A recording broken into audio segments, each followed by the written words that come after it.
புவி கண்காணிப்பு பேரிடர் காலங்களில் எவ்வாறு செயல்படுவது போன்ற பயன்பாடுகளுக்காக EOS-8 என்ற செயற்கைக்கோளை SSLV-D3 ராக்கெட் மூலம் நாளை காலை இஸ்ரோ விண்ணில் ஏவுகிறது.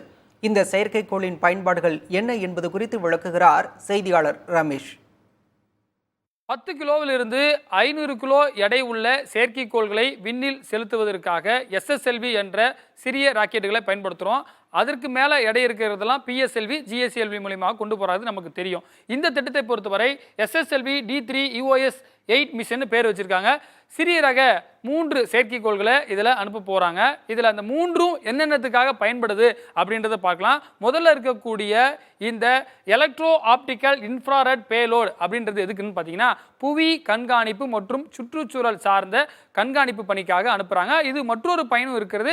காட்டு தீ மலைப்பகுதியில் ஏற்படக்கூடிய காட்டு தீயை கண்காணிப்பது தொடர்பாகவும், அது மட்டும் இல்லாமல் பல்வேறு விதமான எரிமலைகள், அதாவது அமைதியாக இருக்கக்கூடிய எரிமலைகள், தொழிற்சாலைகளுடைய பங்களிப்பு, அது மட்டும் இல்லாமல் மின் உலைகள், பார்த்தீங்கன்னா அணு மின் நிலையம் இருக்குது, அனல் மின் நிலையம் இருக்குது, இப்போ கூடங்குளத்தெல்லாம் இருக்குது. இதையெல்லாம் வந்து மேலே இருந்தே கண்காணிக்கிறாங்க. அது மட்டும் பேரிடர் காலங்கள்லையும் இந்த சேட்டலைட் பயன்படும். அது மட்டும் இல்லாமல் இந்த சேட்டலைட்டை பொறுத்தவரை பார்த்தீங்கன்னா இரண்டாவதாக இருக்கக்கூடிய GNSS பொறுத்தவரை மண்ணின் ஈரத்தன்மை, குறிப்பாக தற்போது கூட பார்த்தீங்கன்னா வயநாட்டில் மிகப்பெரிய ஒரு நிலச்சரிவு ஏற்படுது. அதற்கு மண்ணின் ஈரத்தன்மை அதிகமானதான் காரணம். இதை முன்கூட்டியே கண்காணிக்கிறதுக்காக தான் இதை அனுப்புகிறாங்க.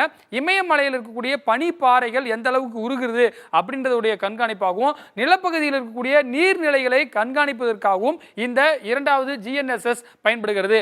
மூன்றாவதாக ஒரு பேலோடு இருக்கு. வழக்கமாக ராக்கெட் லான்ச்சில் சேட்டலைட்டில் மட்டும் ஏவுறது இல்லாமல் சில எக்ஸ்பெரிமெண்ட்டும் பண்ணுவாங்க.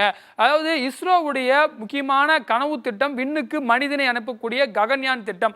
அதற்கு புற ஊதா கதிர்களுடைய பங்களிப்பு எவ்வாறு இருக்கிறது என்பது குறித்த ஒரு ஆய்வுக்காக SIC-UV என்ற ஒரு சேட்டலைட்டும் இதில் வச்சிருக்காங்க. இந்த 3 சேர்த்து தான் இதை SSLV இதில் போக போகுது. அது மட்டும் இல்லாமல் இது ராக்கெட் லான்ச் ஆகி கிட்டத்தட்ட ஒரு 8 நிமிஷத்தில் 475 கிலோமீட்டர் போயிட்டு அங்கிருந்து புவி சுற்றுவட்ட பாதையில் நிலைநிறுத்த மாதிரி இதை வந்து வடிவமைச்சிருக்காங்க.